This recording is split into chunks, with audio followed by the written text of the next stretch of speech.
મિત્રો તમારું સ્વાગત છે। હું છું મહેશ સામરિયા, તમારું સ્વાગત કરું છું આપણા ચેનલ પર।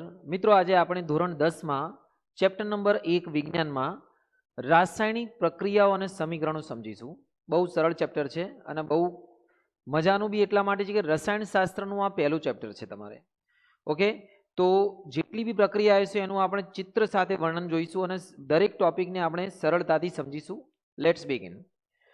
તો રાસાયણિક પ્રક્રિયાઓ અને સમીકરણની અંદર જે સૌથી પહેલા જે વાત આવે છે આમાં કે જે આપણા રોજિંદા જીવનમાં મળતી રાસાયણિક પ્રક્રિયાઓ કઈ કઈ છે એ બી સમજી લઈએ આપણે કે રોજિંદા જીવનમાં કઈ કઈ પ્રક્રિયા। તો મિત્રો આપણા રોજિંદા જીવનમાં તમને ઘણી બધી રાસાયણિક પ્રક્રિયાઓ જોવા મળે છે જે એકચ્યુઅલી એક કેમિકલ રિએક્શન છે જે આપણે રોજ જોઈએ છે। એક સૌથી બેસ્ટ ઉદાહરણ તમને કહું, જ્યારે બી આપણે દૂધમાંથી દહીં બનાવીએ છીએ એક કેમિકલ રિએક્શન છે। જ્યારે તમે દૂધ લઈ લો છો અને દૂધમાં જ્યારે દહીં બનાવો છો તો એમાં એક રાસાયણિક પ્રક્રિયા થાય છે। પછી ધારો કે ફળોનું પાકું, અત્યારે કેરીની સિઝન ચાલે છે, લીલી કેરી હોય છે એ પીળી થાય છે, એની અંદર બી એક રાસાયણિક પ્રક્રિયા છે, એ બી રોજિંદા જીવનમાં છે। આપણી શ્વસન ક્રિયા, આપણે જે શ્વાસ લઈએ છીએ એમાં બી આપણે જ્યારે શ્વાસ લઈએ તો અંદર કેમિકલ રિએક્શન થાય તો એ બી એક રાસાયણિક પ્રક્રિયા છે। એના સિવાય લોખંડને કાટ લાગવું, દ્રાક્ષનું આથવું, બરાબર, આ બધી રાસાયણિક પ્રક્રિયા છે જેમાં તમે ઉદાહરણ જોઈ શકો છો કે ભાઈ ઉનાળામાં દૂધનું બગડવું, આ બી એક રાસાયણિક પ્રક્રિયા છે ભાઈ। દૂધ બગડે છે અને દૂધનું દહીં બનવું, બરાબર ને, બંને ચાલશે। ખોરાકનું રાંધવું અને પાચન થવું, આપણે ખોરાક રાંધીએ છીએ એ બી કેમિકલ રિએક્શન છે, જેમાં બી કેમિકલ રિએક્શન કોને કહેવાય હું સમજાવું છું આગળ તમને। દ્રાક્ષનું આથવાવું, એટલે દ્રાક્ષનું આથવાઈને શું બને ખબર તમને?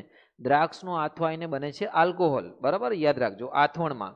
અને શ્વસન ક્રિયા, અને એક બીજી વસ્તુ બી યાદ રાખજો, આથવણમાં હંમેશા કાર્બન ડાયોક્સાઇડ વાયુ ઉત્પન્ન થાય છે, બરાબર, આ બી યાદ રાખજો।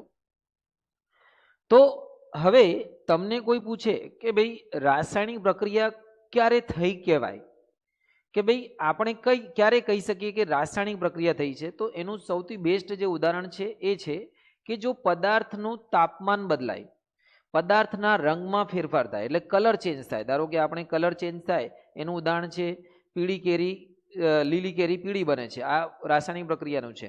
તાપમાન બદલાય એટલે ધારો કે ગરમ થઈ જાય, એ બી રાસાયણિક પ્રક્રિયા છે। ધારો કે ચૂનાના પથ્થરને પાણીમાં નાખો, કળી ચૂનાને, તો એ ગરમ થાય છે।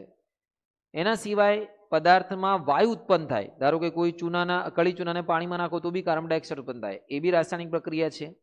પદાર્થની અવસ્થા બદલાય, પદાર્થ આખું ઘન અવસ્થામાં છે, વાયુમાં રૂપાંતર થઈ જાય, એ બી રાસાયણિક પ્રક્રિયા છે। તો જો રાસાયણિક પ્રક્રિયાના 4 તમે લક્ષણો યાદ રાખી શકો છો કે ભાઈ રાસાયણિક પ્રક્રિયા થાય તો અવસ્થામાં પરિવર્તન થાય, ધારો કે ઘનનું પ્રવાહી થાય, પ્રવાહીનું વાયુ થાય, કોઈ બી અવસ્થામાં ચેન્જ થાય છે। રંગમાં પરિવર્તન થાય, રંગ બદલાઈ જાય, ધારો કે તમે જે રંગ લીધો છે એના કરતાં અલગનો રંગનો બદલાય પદાર્થ। વાયુનો ઉદ્ભવ થાય, એમાંથી કોઈ બી વાયુ નીકળે, બરાબર ને। અને તાપમાનમાં પરિવર્તન, આ 4 ઘટનાઓ દર્શાવે છે કે ભાઈ પદાર્થમાં રાસાયણિક પ્રક્રિયા થઈ છે।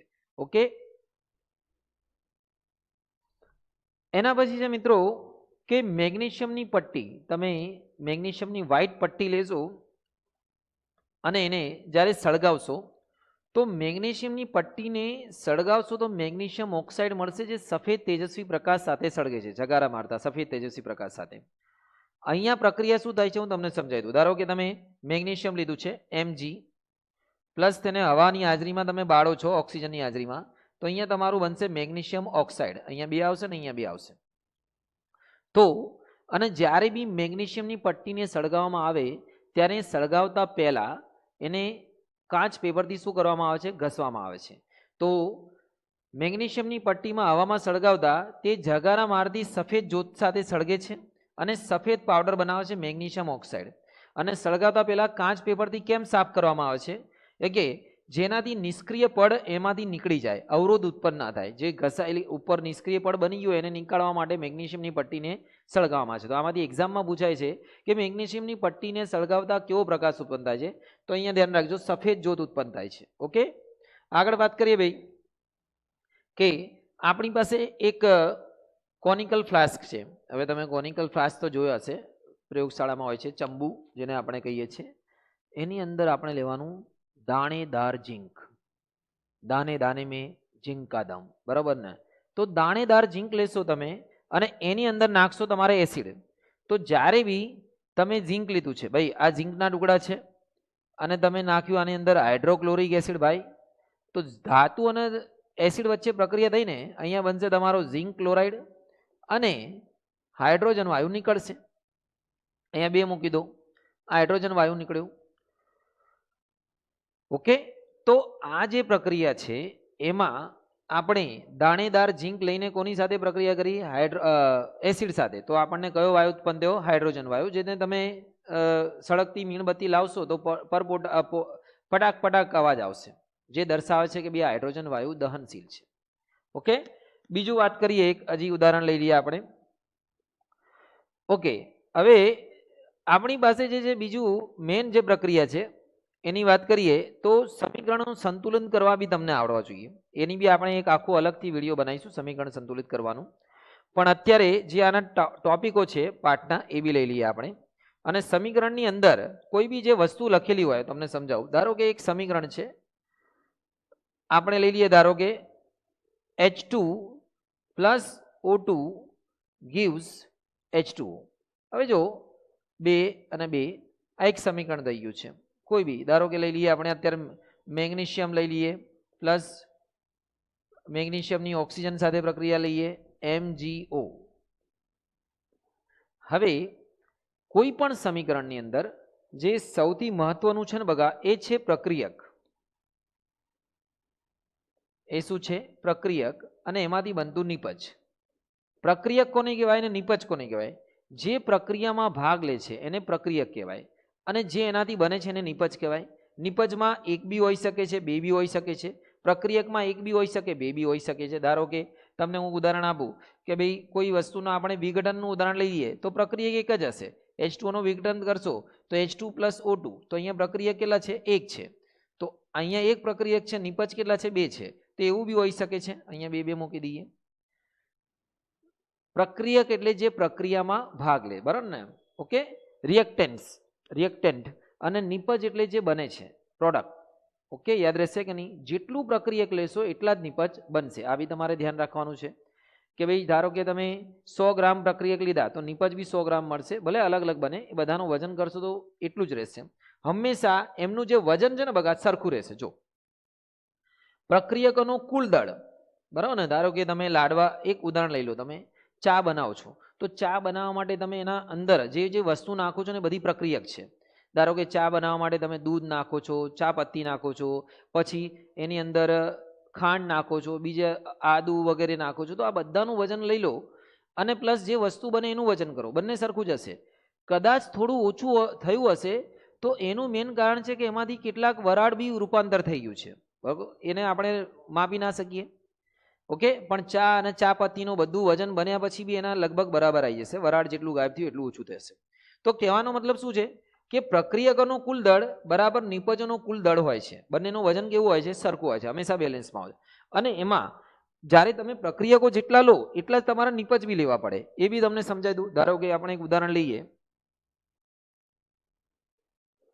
હું તમને સમીકરણ સંતુલિત કરીને બતાવું, એક નાનકડો, એટલે તમને ખ્યાલ આવશે. ધારો કે અહીંયા વાત કરીએ આપણે નાઇટ્રોજન પ્લસ હાઇડ્રોજન, એમાંથી બનશે એમોનિયા. ઓકે, હવે તમારે હંમેશા યાદ શું રાખવાનું? જેટલા પ્રક્રિયકો એટલા નિપજ બનવા જોઈએ. ઓકે, તો નાઇટ્રોજન અહીંયા 2 છે તો અહીંયા તમારે 2 નાઇટ્રોજન છે તો અહીંયા બી નાઇટ્રોજન કેટલા છે? 1 છે. તો તમારે અહીંયા 2 મૂકી દેવાનું ભાઈ. હવે તમે કહેશો સાહેબ આગળ 2 મૂકી એના કરતાં અહીંયા મૂકી દઈએ. ના, હંમેશા કોઈ બી જે સૂત્રો છે ફિક્સ જ રહેવાનું છે સંયોજનનું. NH3 એટલે એમોનિયા. એમાં કદી તમે 2 3 મૂકી ના શકો. મૂકવું હોય તો ક્યાં મૂકવાનું? આગળ. હવે તમે અહીંયા આગળ 2 મૂકી દીધા. નાઇટ્રોજન 2 થઈ ગયા. હાઇડ્રોજન અહીંયા કેટલા છે? 2 છે. અહીંયા ગણો 2 ધરી 6. તો અહીંયા તમારે મૂકવાનું ભાઈ 3. ઓકે, હવે જો ગણી લો 3 દુ 6, 2 ધરી 6. ઓકે, તો જેટલા પ્રક્રિયકો હોય એટલા જ નિપજ હોવા જોઈએ. તમારે એટલું યાદ રાખવાનું. ધારો કે એલ્યુમિનિયમ પ્લસ ઓક્સિજન, અહીંયા બનશે એલ્યુમિનિયમ ઓક્સાઇડ. હવે અહીંયા તમે ચેક કરો, પહેલા ઓક્સિજનને પકડો. ઓક્સિજન અહીંયા કેટલા છે? 2 છે. અહીંયા કેટલા છે? 3 છે. તો અહીંયા ક્રોસ કરી દો. અહીંયા 3 મૂકી દો, અહીંયા 2 મૂકી દો. તો એલ્યુમિનિયમ થઈ ગયા 2 દુ 4. એટલે પ્રક્રિયકોનું કુલ સંખ્યા બરાબર નિપજોનું. બંને બાજુ પ્રક્રિયક અને નિપજ બેલેન્સમાં હોવા જોઈએ, જેને કહેવાય સંતુલિત સમીકરણ. એનો આખો વિડીયો બની શકે છે સંતુલિત બનાવવા માટે. એકદમ ધીરે ધીરે તમે કોમેન્ટ બોક્સમાં કહેશો તો હું જરૂર બનાવી દઈશ તમને. મિત્રો, આપણી પાસે રાસાયણિક પ્રક્રિયામાં મુખ્ય 2 પ્રકાર છે. જે રીતે બે પ્રકારની મુખ્ય ઘટના હોય છે, એક જોડવાવાળી અને એક તોડવાવાળી, બરાબર ને? ધારો કે તમારો ભાઈબંધી કોઈની જોડે તમે મિત્રતા થઈ ગઈ છે તો તમે જોડાઈ ગયા છો, કોઈની જોડેથી કોઈ છૂટા પડી ગયા છે તો છૂટા પડી ગયા છે. બસ એના જેવું છે. એક પ્રક્રિયા છે સંયોગીકરણ અને એક છે વિઘટન. સંયોગીકરણમાં કેવું મિત્રો, જોડાશે રાસાયણિક બંને જોડાઈને એક નવો પદાર્થ બનાવશે અને વિઘટનમાં તૂટશે. ધારો કે સમજાઈ લો તમને, તમે બે નાના લાડવા છે એને ભેગા મળીને એક મોટો લાડવો બનાવીએ તો આ તમારે થઈ ગઈ સંયોગીકરણ, જેને કોમ્બિનેશન કહે છે, બરાબર ને? ઓકે. અને જ્યારે વિઘટન એટલે તોડવું, ડીકોમ્બિનેશન એટલે ધારો કે એક મોટો લાડવો છે, તમે એને તોડીને બે નાના લાડવા બનાવી દો છો, 3 બનાવી દો છો, 4 બનાવી દો છો, તો એ ડીકોમ્બિનેશન થઈ ગયું, એટલે વિઘટન થઈ ગયું છે. તો તમને વ્યાખ્યા આપીએ તો તમે આપી શકો છો સંયોગીકરણ અને ઉદાહરણ. 2 માર્ક્સનો પ્રશ્ન છે, બહુ ઇઝી છે, ધ્યાન આપજો. સૌથી પહેલા આપણે વાત કરીએ, જો રાસાયણિક પ્રક્રિયામાં આ એ અને બી છે, બે પદાર્થ, બરાબર ને? અને એ અને બી મળીને આપણને બનાવે છે ભાઈ એક નવો પદાર્થ બનાવે છે. આ બંને ભેગા મળીને બનાવે છે એક નવો પદાર્થ, અને આ બની ગઈ તમારી સંયોગીકરણની પ્રક્રિયા, જેમાં એ પદાર્થ અને બી પદાર્થ ભેગો મળીને એક નવો પદાર્થ એ બી બનાવી દે છે. સમજવા માટે ખાલી ઉદાહરણ આપું છું. હવે ધારો કે આપણી પાસે એ બી પદાર્થ છે, આપણે એને ગમે તે કરીને તોડી નાખીએ, ગરમી આપીને, વીજળી આપીને, કે પછી પ્રકાશ આપીને, ગમે તે રીતે, તો એ થઈ ગયું વિઘટન થઈ ગયું છે. તો આ થઈ ગયું ભાઈ વિઘટન, આ બે છૂટા પડી ગયા. એટલે ધારો કે ભાઈ જોડાય એને કહેવાય સંયોગીકરણ અને તૂટે એને કહેવાય વિઘટન. ઉદાહરણ બી તમારે આપવા તો આપી શકો છો. એક સિમ્પલ આનું ઉદાહરણ આપું છું, આગળ વ્યાખ્યા બી આવશે આમ તો હજી ફરીથી. C+O2 આ બે જોડાઈ ગયા, છોટું CO2, આ શેનું ઉદાહરણ છે બોલો? સંયોગીકરણ. અને ધારો કે આપણી પાસે પાણી છે, પાણીને તમે તોડી નાખો વીજળીની મદદથી, તો આ થઈ ગયું તમારું વિઘટન. એકમાંથી કેટલા બની ગયા? 2. વ્યાખ્યા આપી તો આપી શકાય તમે કે જે રાસાયણિક પ્રક્રિયામાં બે કે તેથી વધુ પ્રક્રિયકો મળીને નવો પદાર્થ બનાવે તેને કહેવાય સંયોગીકરણ. અને આથી ઉલટું, કે જે રાસાયણિક પ્રક્રિયામાં એક પ્રક્રિયકમાંથી તૂટીને બે કે તેથી વધુ નિપજ બને, 2 બી બને, 3 બી બને, 4 બી બને, ગમે તેટલી બને, પણ નિપજો 2 કે તેથી વધુ બને તેને કહેવાય વિઘટન. ઓકે, જો આની વ્યાખ્યા તમારે ફરીથી સમજવું હોય તો કે ભાઈ શું આપ્યું છે વ્યાખ્યાની સાથે, જો ધ્યાન આપજો, કે જે પ્રક્રિયામાં બે કે તેથી વધુ પ્રક્રિયકોમાંથી એક જ નિપજ બને તેને શું કહેવાય? સંયોગીકરણ. બરાબર ને? પ્રક્રિયાઓ કેટલા? 2 કે તેથી વધુ, અને નિપજ કેટલી? માત્ર એક જ. ભાગ લેનાર બધા જોડાઈ જાય છે. ઓકે, સારું. આના ઉદાહરણ જોઈ લઈએ બગા. આ રહ્યું પહેલું ઉદાહરણ, carbon plus oxygen, carbon dioxide અબિયાલ કીધું. પાણીને બી તમે જોઈન કરો, H2+O2 શું બની જશે? H2O. આ બી થઈ ગયું સંયોગીકરણ. ટૂંકમાં 2 આ બાજુ હોય ને 1 બને એને સંયોગીકરણ. Very simple. આગળ વાત કરીએ વિઘટન. હવે જો વિઘટનની વાત કરીએ તો વિઘટન એટલે તોડવું. તોડવા માટે અલગ અલગ પદ્ધતિઓ છે ભાઈ. તમે તોડવા માટે વાપરી શકો છો, આપણે નહીં કહેતા કે ભાઈ સામ દામ દંડ ભેદની રીતે ગમે તે રીતે કામ પાડ દો, એના જેવું. જો પહેલું જે વિઘટન છે એમાં છે તમે ગરમી આપીને, એટલે પદાર્થને ગરમ કરવું.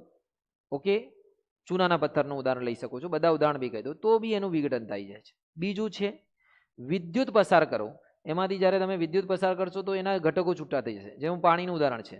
અને ત્રીજું છે પ્રકાશ દ્વારા, કે જ્યારે એના પર સૂર્યપ્રકાશ પડે છે ત્યારે એનું કલર એટલે એનું ચેન્જ થઈ જાય છે. તમને ખબર છે પ્રકાશ દ્વારા વિઘટન ના થાય એના માટે ઘણી બધી વસ્તુઓ છે ને, બોટલો હોય છે ને, બોટલો એ ડાર્ક કલરની હોય છે. હવે કઈ કઈ બોટલ છે તમે મને કોમેન્ટ બોક્સમાં જણાવજો. એ કઈ બોટલોનો કલર ડાર્ક કલરનો રાખવામાં આવે છે જેથી એના પર સૂર્યપ્રકાશની અસર ના થાય. બરાબર ને? ધ્યાન આપજો.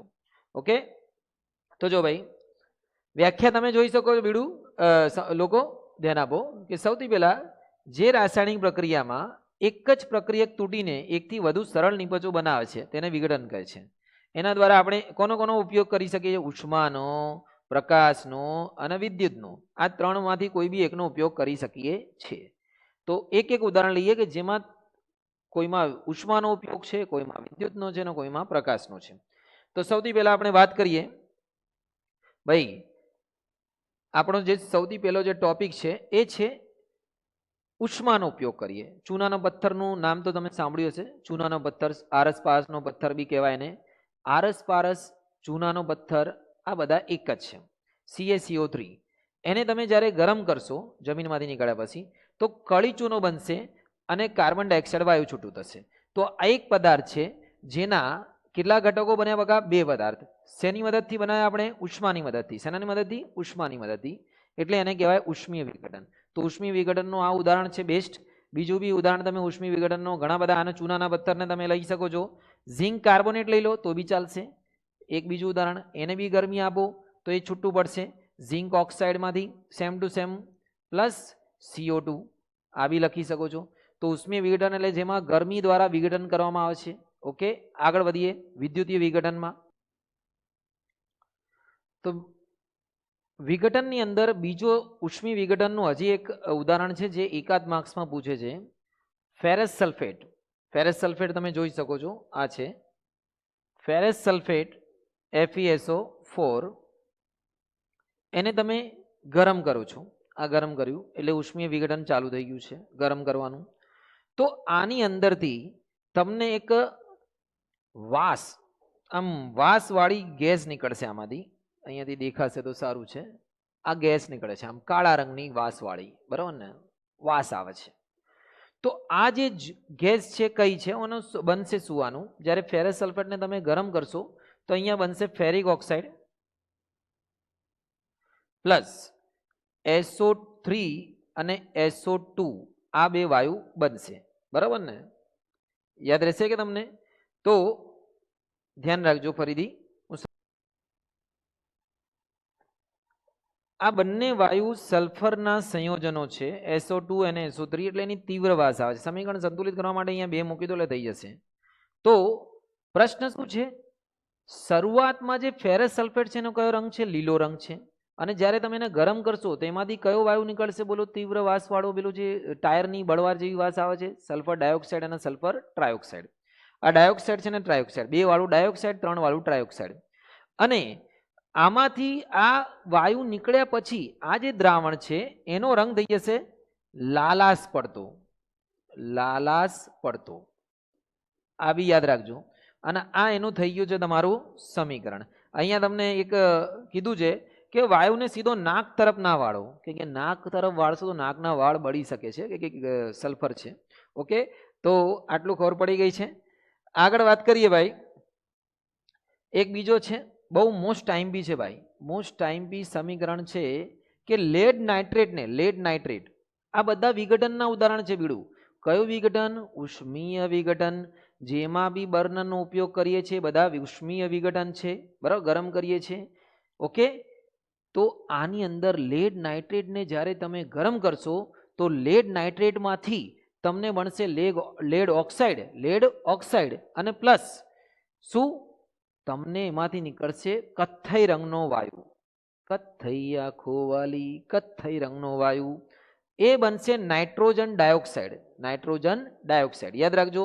આ છે લેડ નાઇટ્રેટ. તમને ફરીથી સમજાવી દઉં છું. લેડ નાઇટ્રેટ PbNO3 ટ્વાઇસ, એને શું કરો તમે? ગરમ કરશો તો લેડ ઓક્સાઇડ છૂટું પડશે ભાઈ, અને plus nitrogen dioxide plus oxygen. અને સંતુલિત કરવા માટે તમારે અહીંયા મૂકવા પડશે 4 અને અહીંયા મૂકવા પડશે 2.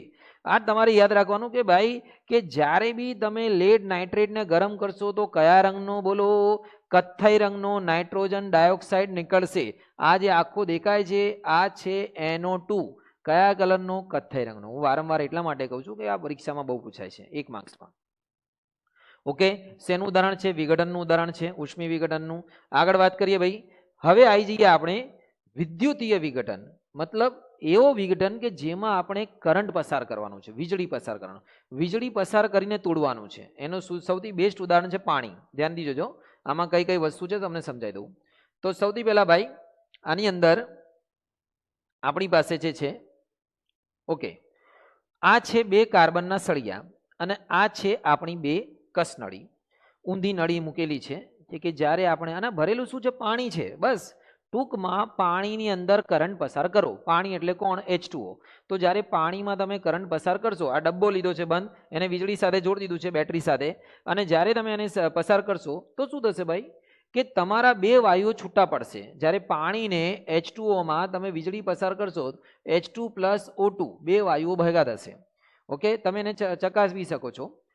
હંમેશા યાદ રાખો કે જ્યારે પાણીનું વિઘટન થાય છે તો એનોડ ઉપર એટલે ધન ધ્રુવ પર ઓક્સિજન વાયુ આવે છે, એનોડ ઉપર ઓક્સિડેશન. યાદ કરી રાખશો, એનોડનો ઓક્સિડેશન એનોડ ઉપર ઓક્સિડેશન થાય છે અને ઓક્સિજન વાયુ ભેગો થાય છે, અને કેથોડ ઉપર હાઇડ્રોજન વાયુ આવશે. કેથોડ એટલે કયો ધ્રુવ? ઋણ ધ્રુવ. યાદ રહેશે, આ ઋણ પર આવશે ભાઈ અને આ પ્લસ પર આવશે, બરાબર. એનોડ ઉપર આ વાયુ કયાના પર આવશે? એનોડ ઉપર. આ બી પૂછાય છે, જો ધ્યાન આપજો. પાણીમાંથી વિદ્યુત પ્રવાહ પસાર કરતા તેનું હાઇડ્રોજન અને ઓક્સિજનમાં વિઘટન થાય છે, અને કેથોડ ઉપર હાઇડ્રોજન વાયુ ઉત્પન્ન થાય છે, એનોડ ઉપર ઓક્સિજન વાયુ ઉત્પન્ન થાય છે. અને યાદ રાખજો, એનોડ ઉપર હંમેશા શું થાય? બોલો, ઓક્સિડેશન થાય. શું થાય? ઓક્સિડેશન. હાઇડ્રોજન વાયુનું પ્રમાણ ઓક્સિજન કરતાં શું હોય છે? બમણું હોય છે. હંમેશા યાદ રાખો, હાઇડ્રોજન વાયુનું પ્રમાણ અહીંયા સંતુલિત કરવા માટે અહીંયા 2 મૂકવા પડશે. ઓક્સિજન કરતાં શું હોય છે? બમણું હોય છે. તો આ કયું ઉદાહરણ છે? બેસ્ટ ઉદાહરણ વિદ્યુત રિડક્શન, વિઘટન, વિદ્યુતીય વિઘટન, વિદ્યુતની મદદથી વિઘટન કરવું. ઓકે. અને હવે આવી જઈએ આપણે પ્રકાશની મદદથી વિઘટન કરવું, લાઇટ. મિત્રો, જૂના જમાનામાં ફોટોગ્રાફી માટે રોલ આવતા હતા, કેમેરા આવતા હતા, અને આ કેમેરાની અંદર રોલવાળા એને આપણે રોલ અંદર ભરાવાનું હતું, અને પછી જ્યારે ફોટો પાડો ને તો એ ફોટોનો છાપ અંદર પડી જતી હતી, અને પછી એ રોલ પૂરો થઈ જાય. 36થી વધારે ફોટો નતા પડતા, 36 મેક્સિમમ. કોઈ ઉદાહરણ નસીબ સારું હોય તો 37 ફોટા પડી જાય. અને એ રોલને લઈને જવાનું તમારે ફોટો સ્ટુડિયોવાળા પાસે. સ્ટુડિયોવાળો એને અંધારામાં ખોલીને એમાંથી નેગેટિવમાંથી આખો ફોટો બનાવે. બહુ લાંબી પ્રોસેસ છે. અત્યારે તો ડિજિટલ ફોટો છે, એટલે તમે હજારો ફોટો પાડો તો તમારો કોઈ વાંધો નહીં. પહેલાં તો ભાઈ ગણીને ફોટો પાડવામાં આવતા હતા, બરાબર. અને જો બહુ વધારે ફોટો પાડતો તો રોલ પૂરો, અને રોલ બી 100 રૂપિયાનું આવતું હતું. એને દોડાના ખર્ચ અલગ, એટલે આડાવડા ફોટા નહીં પાડવાના. પણ હવે આ જે સિસ્ટમ કામ કઈ રીતે કરતું હતું, એ જે રોલ હતું એની અંદર સિલ્વરનો ઉપયોગ થતો હતો, સિલ્વર ક્લોરાઇડ, અને સિલ્વર ક્લોરાઇડ અને સિલ્વર બ્રોમાઇડ. જ્યારે રોલ તમે જો રોલ લઈને, નવું રોલ લઈને ખાલી ખોલી દો ને, આમ લાઈને એમ કે યાર ખોલી દઈએ, ઠાક, જેવું લાઇટ પડી એમાં આખું ગયું, સિલ્વર આખું ઉડી જશે, ક્લોરીન આખું ઉડી જશે. તો કહેવાનો મતલબ શું છે કે જ્યારે એ રોલને લાવવામાં આવતું હતું એને આમ સાચવીને અંદર કેમેરાની પાછળ લગાવી દેવાનું, અને પછી ફોટો પાડે ને ત્યારે જ્યારે એ ખુલે તેની અંદર, જ્યારે ફોટો પાડીએ ત્યારે ખુલે શટર, અને શટરમાંથી પ્રકાશ જાય, અને પ્રકાશ જાય તો એના અંદર છાપ પાડી દે, અને છાપ પાડી દે એટલે એની છાપ પડી જાય નેગેટિવ, અને એને પછી એને સ્ટુડિયોવાળો એને માંથી ફોટો બનાવીને આપે. ઓકે. તો આ આખી પ્રોસેસ થતી હતી. સમજી ગયા મારી વાત? એટલે એની અંદર થતું હતું પ્રકાશીય વિઘટનનો ઉપયોગ. મતલબ પ્રકાશ જ્યારે એના પર પડે છે સિલ્વર ક્લોરાઇડ પર, જો આ રહ્યું તમને સમજાઈ દઉં, તમને ખ્યાલ આવશે. આ જો, આ દેખા તમને? ઓકે.